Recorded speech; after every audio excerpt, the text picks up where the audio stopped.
옛날 어느 마을에 이선비라는 사람이 살았습니다. 이선비는 부모님 덕에 글은 꽤 배웠으나 먹고 사는 일에는 관심도 재주도 통 없었지요.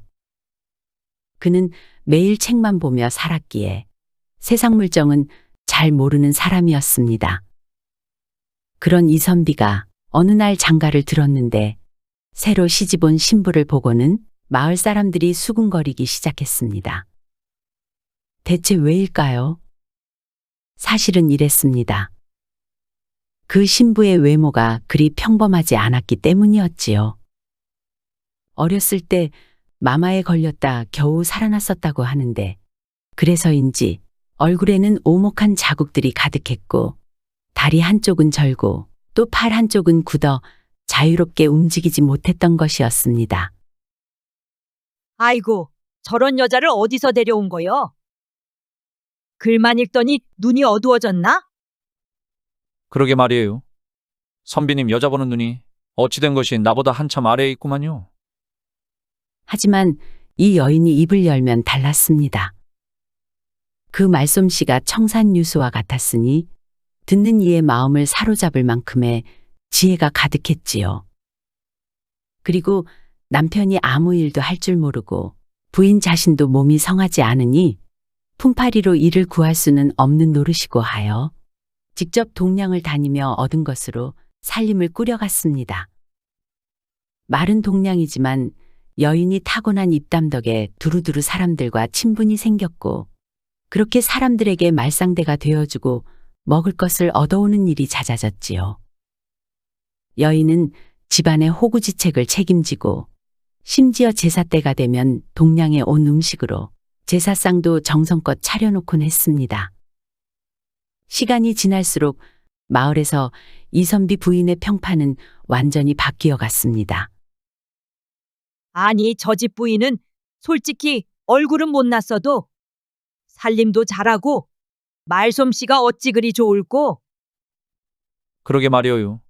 말하는 거 들어보면 보통 여자가 아니던데요. 세상 이치를 꿰뚫고 있다고 해야 하나?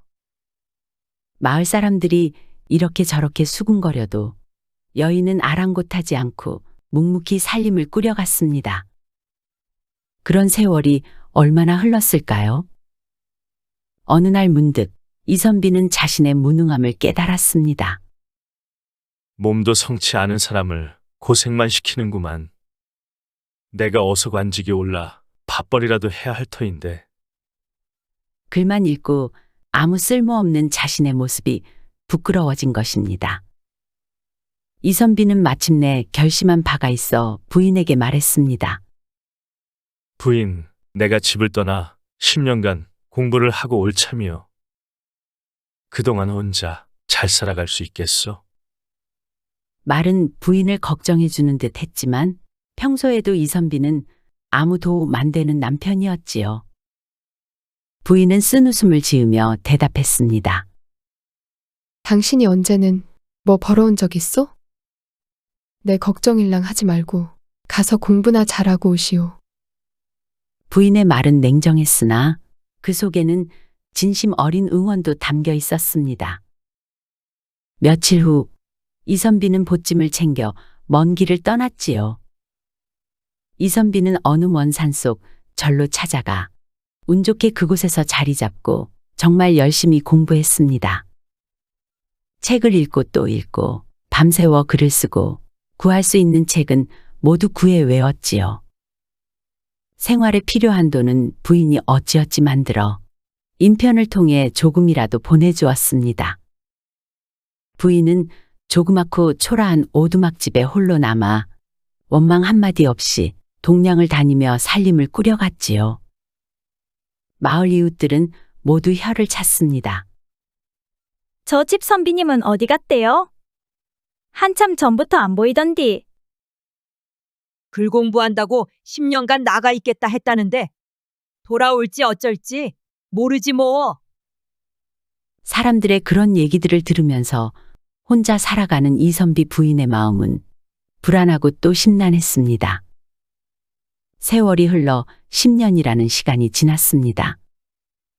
그때가 마침 섣달 금음날 저녁이었지요. 부인은 동량에 온 음식들로 설날 제물을 정성껏 차리고 있었습니다. 그때였습니다. 저 멀리 집에서 보이는 길의 끝에서 한 사람이 걸어오는 모습이 보였습니다. 그는 바로 10년 공부를 마치고 집으로 돌아오는 남편이었지요. 아이고, 서방님이 돌아오셨구려. 그래, 드디어 돌아왔네. 이선비는 10년 만에 돌아와 부인이 차려놓은 설날 음식을 보고 감격했습니다. 부인은 남편을 위해 늘 기다렸다는 듯 정성껏 대접했습니다. 그리고 그렇게 설날을 잘 쇠고 얼마 지나지 않은 어느 날이었습니다. 보름 후에 한양에 가야 하오. 이제 과거를 보고 오겠소. 부인은 10년 전과 같은 표정으로 대답했습니다. 예, 당신 마음대로 하시오. 내 걱정은 하지 말고 난 혼자 있어도 또 어떻게든 먹고 살 수 있으니. 이선비는 다시 집을 떠나 과거를 보러 한양으로 향했습니다. 그리고 얼마 뒤 드디어 과거의 장원 급제하여 어느 고을의 원님이 된 것입니다.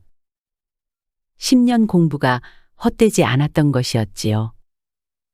새로 부임한 원님이 된 이선비는 사령들에게 천명령으로 가마를 보내 자신의 부인을 데려오라 시켰습니다. 사령들은 내심 호화로운 집에 사는 아름다운 부인을 기대하며 길을 떠났습니다. 그렇지만 사령들이 찾아간 집은 작고 초라한 오두막이었지요. 아니, 저기가 원님 댁이라고? 말이 안 되는디. 마을 사람들이 다들 맞다고 그러니 틀린 것은 아닌 것 같긴 한디. 참, 의심스러운 마음으로 그 집 앞에 가마를 내려놓았습니다.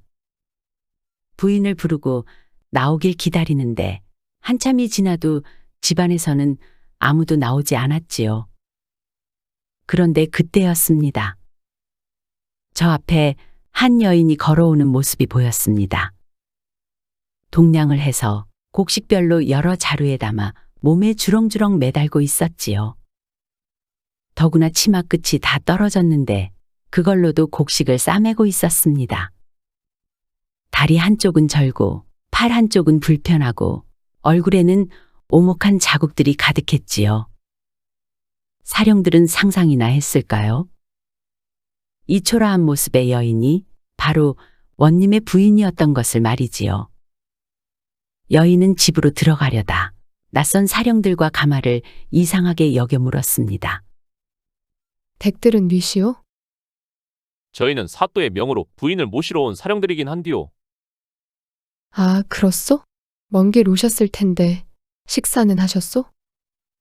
부인은 사령들을 보자 먼저 음식을 대접하려 한 것이었지요. 그리고는 통보리를 찢지도 않은 채 갈아 끓여내왔습니다. 너무 거칠어 보통은 먹기 힘든 음식이었지요. 사령들은 겉으로는 공손한 듯 했지만 그 초라한 밥상을 보고 속으로는 비웃었습니다. 대충 음식을 먹는 둥 마는 둥 하고는 사령들이 말했습니다. 대충 잘 먹었습니다요.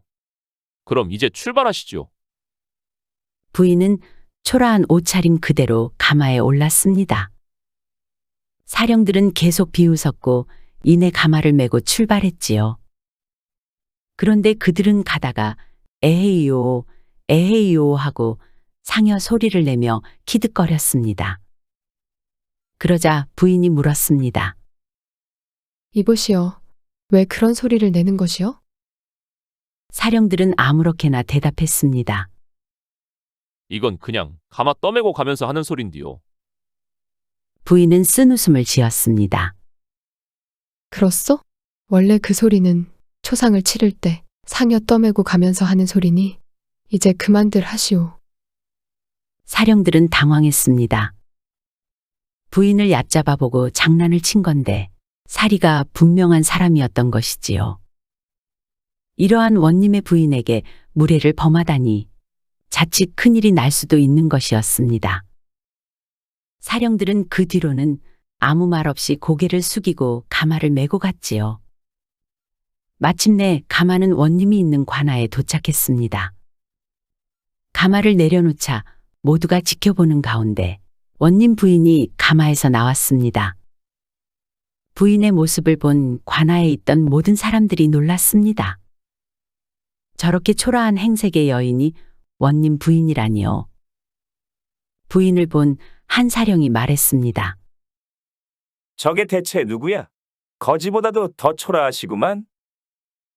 쉿! 들리면 어쩌려고 그러느냐? 라고들 하면서 구경거리라도 난 것처럼 원님의 부인을 바라보았지요. 이러한 주변의 술렁임을 아는 듯 모르는 듯 원님은 환한 미소로 부인을 맞이했습니다. 이제서야 드디어 원님 부부에게 편안한 삶이 이어질 수 있을까요? 며칠이 지났습니다. 원님에게 첫 번째 사건이 들어왔습니다. 한 사내가 원님 앞에 무릎을 꿇었지요. 사내의 얼굴은 흑빛이었습니다. 사또님, 억울하옵니다. 제가 소를 도둑 맞았습니다요.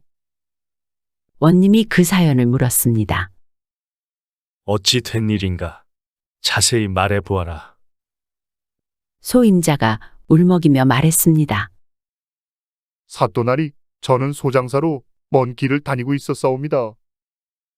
그런데 어젯밤 어느 주막에서 과객 한 명과 함께 묵었는데 그 사람은 새벽 일찍 간다며 떠났고 제가 아침에 일어나 보니 소가 없어진 것입니다. 원님이 다시 물었습니다. 그럼 소가 지나간 발자국은 있었느냐? 아니옵니다. 밤사이 눈이 조금 내려서 소가 지나갔다면 분명 자국이 남았을 텐데 소 발자국은 없고 사람 발자국만 있었사옵니다. 이상한 일이지요. 원님은 고민에 빠졌습니다. 소가 사라졌는데 소 발자국은 없고 어찌하여 사람 발자국만 있다는 말인가? 사람이 소를 들고 갔다? 불가능한 일이지요. 일단 알았으니 물러가 있거라. 내가 생각해봐서 수일 내로 내게 기별하마. 원님은 안색이 어두워졌지요. 첫 사건부터 난관에 부딪힌 겁니다.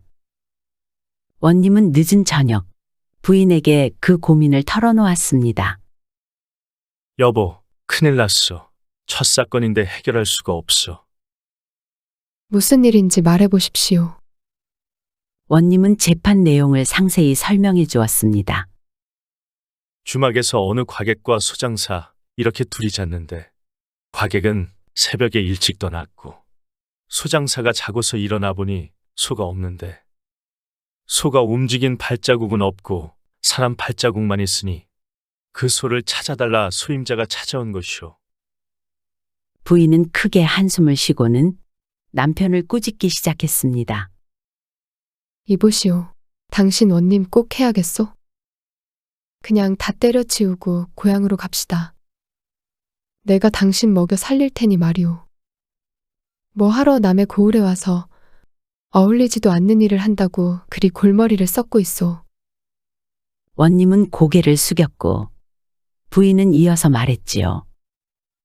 그 과객이 바로 소도둑 놈요.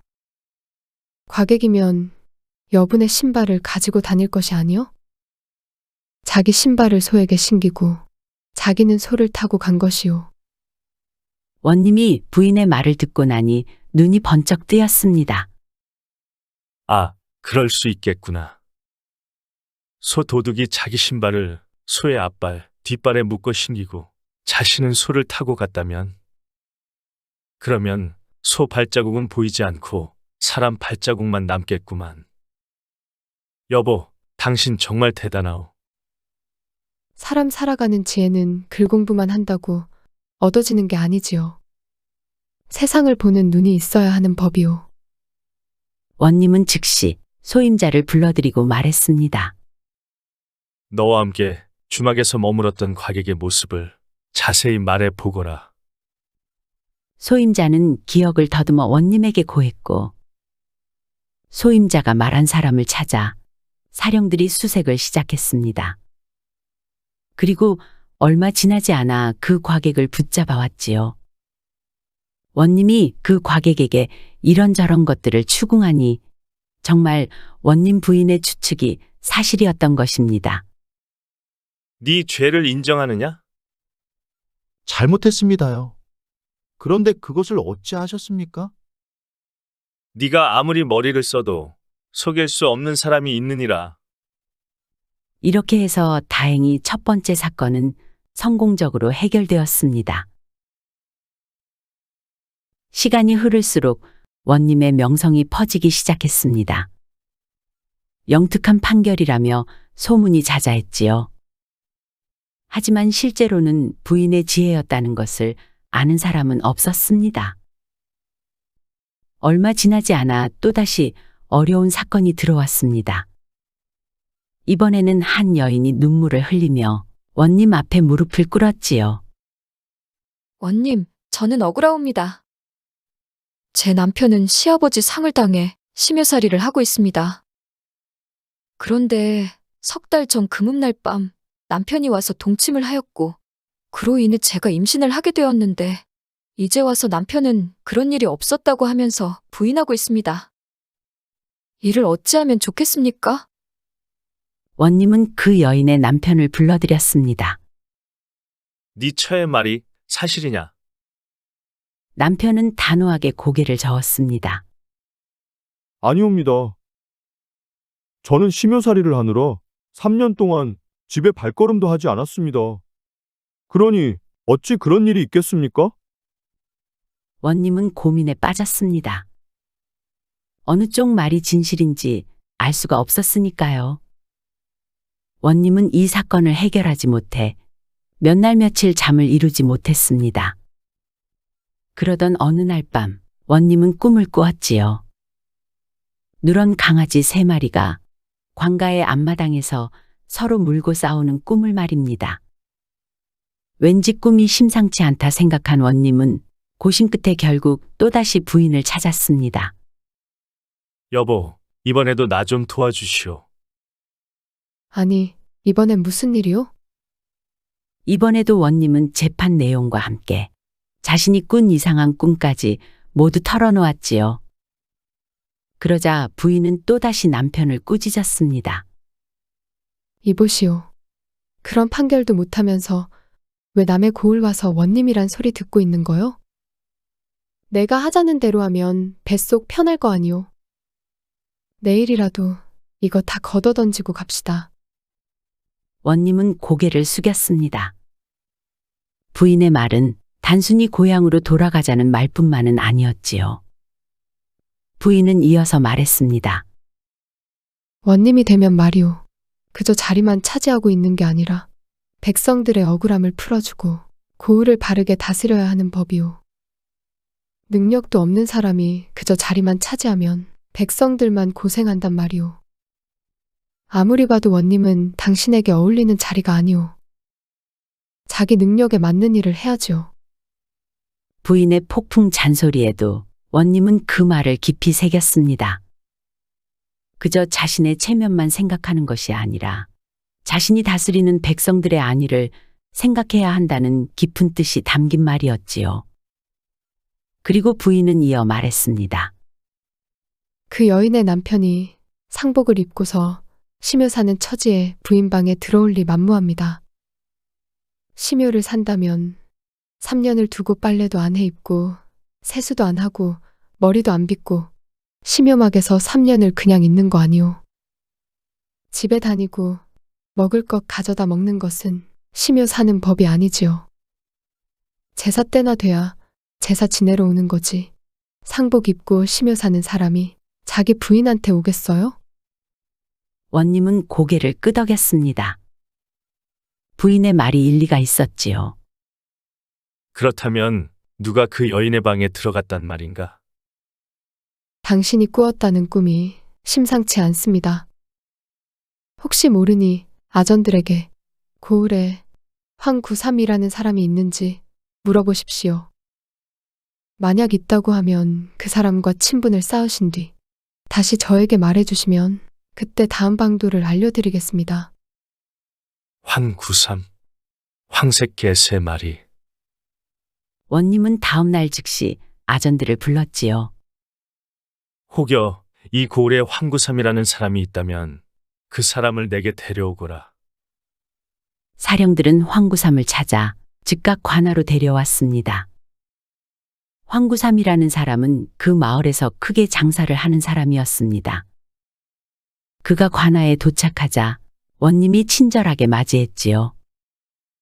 내가 이 고을에 부임한 지 벌써 여러 달이 되었는데 못 찾아봐서 미안하오. 어서 들어오시오. 원님은 황구삼을 극진히 대접했습니다. 술과 안주를 내오고 좋은 자리에 앉히고 이야기를 나누었지요. 원님의 예상치 못한 호의에 황구삼은 몹시 감동했습니다. 사또, 저 같은 미천한 사람을 이리 대접해 주시니 무슨 말로 어찌 감사를 드려야 할지. 원님은 웃으며 말했습니다. 어허, 무슨 말씀을요. 우리 고을의 큰 상인이신데 서로 가까이 지내며 돕고 살아야지요. 황구삼은 원님에게 충성을 맹세할 정도로 마음이 움직였습니다. 자신의 간이라도 내어 바치고 싶은 마음이 들 정도였지요. 그렇게 황구삼과 친해진 후 원님은 부인에게 돌아와 다음 계획을 물었습니다. 부인은 다음에 할 일을 세세히 알려주었습니다. 원님은 고개를 끄덕이며 다시 황구삼에게 갔습니다. 그는 근심 어린 표정을 짓고 황구삼 앞에 나타났습니다. 그것을 본 황구삼이 걱정스레 물었지요. 혹시 무슨 일이 있으십니까? 원님이 크게 한숨을 쉬며 대답했습니다. 잠깐 부인을 보고 왔는데 부인의 고질병이 또다시 도졌소. 고향에서는 약을 구해서 쉽게 나았겠지만 이 객지 나와서 온 그런 약을 구할 수가 있을지 걱정이요. 황구삼이 관심을 보이며 물었습니다. 그게 무슨 약인데 그리 걱정하십니까? 제가 웬만하면 다 구할 수 있으니 말씀해 보시지요.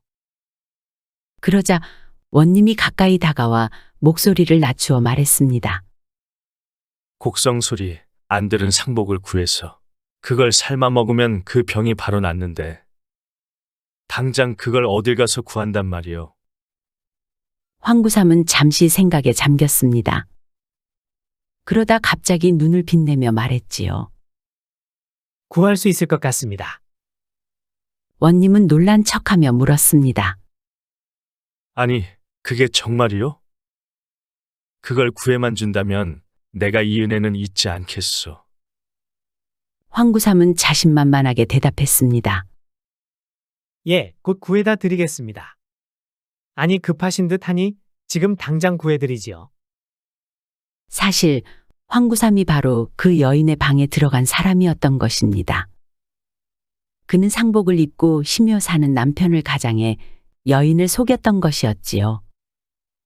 그리고 그 상복은 아직 자신의 집에 있었던 것입니다. 황구삼이 자기 집으로 상복을 가지러 간 사이 원님은 몰래 사령들을 보냈습니다.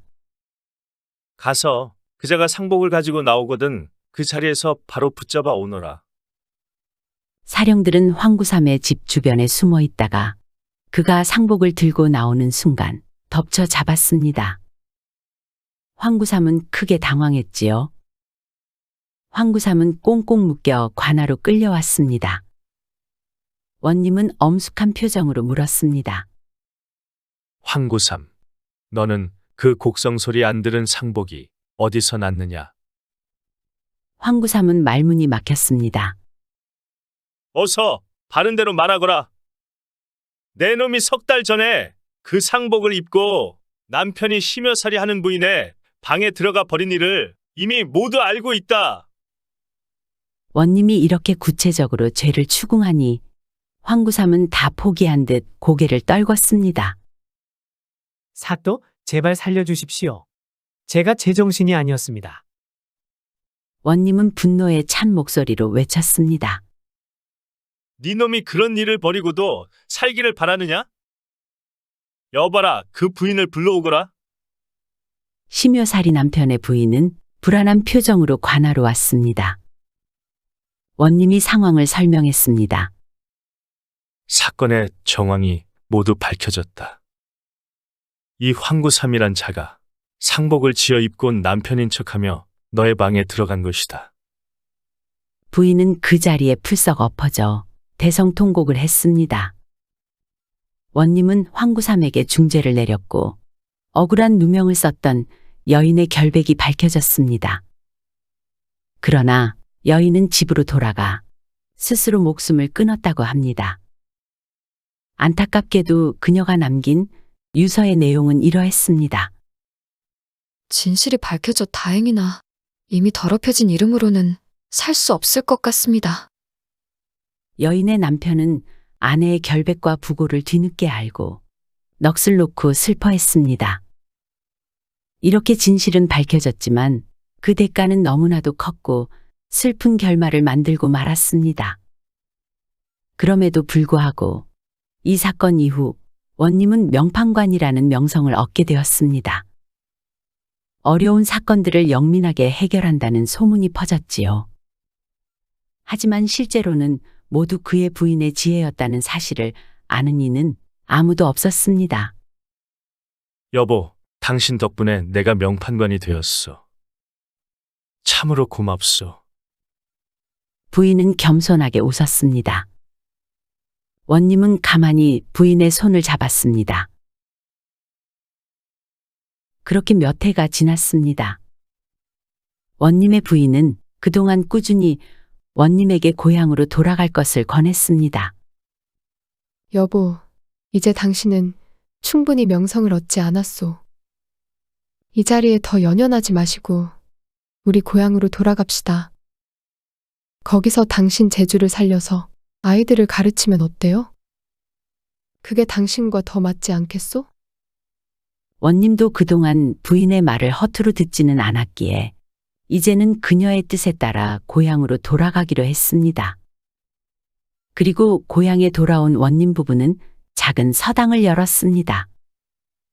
원님은 그동안 쌓은 지식으로 마을 아이들을 가르쳤고 부인은 더 이상 예전처럼 동량을 다니지 않아도 되었지요. 대신 서당의 살림을 돌보며 때로는 아이들에게 지혜로운 이야기를 들려주었습니다. 서당의 학생들은 원님 부부를 통해 외모보다 중요한 것이 내면의 아름다움임을 배웠습니다. 원님 부부는 그렇게 평생 서로를 존중하며 행복하게 살았다고 합니다. 그렇습니다. 원님 부인의 외모는 보잘것없어도 그 지혜는 그들의 삶과 주변을 비추는 달빛과도 같았습니다. 그림자는 해가 지면 사라지지만 달빛은 어둠 속에서도 길을 비춥니다. 사람의 외모는 시간이 지나면 흐려지는 그림자와 같지만 쌓아온 지혜는 어려운 상황에서도 해결책을 비추는 달빛과 같습니다. 진정한 가치는 보이는 외향이 아니라 삶의 어둠 속에서도 방향을 제시하는 내면의 지혜에 있는 것 아니겠습니까?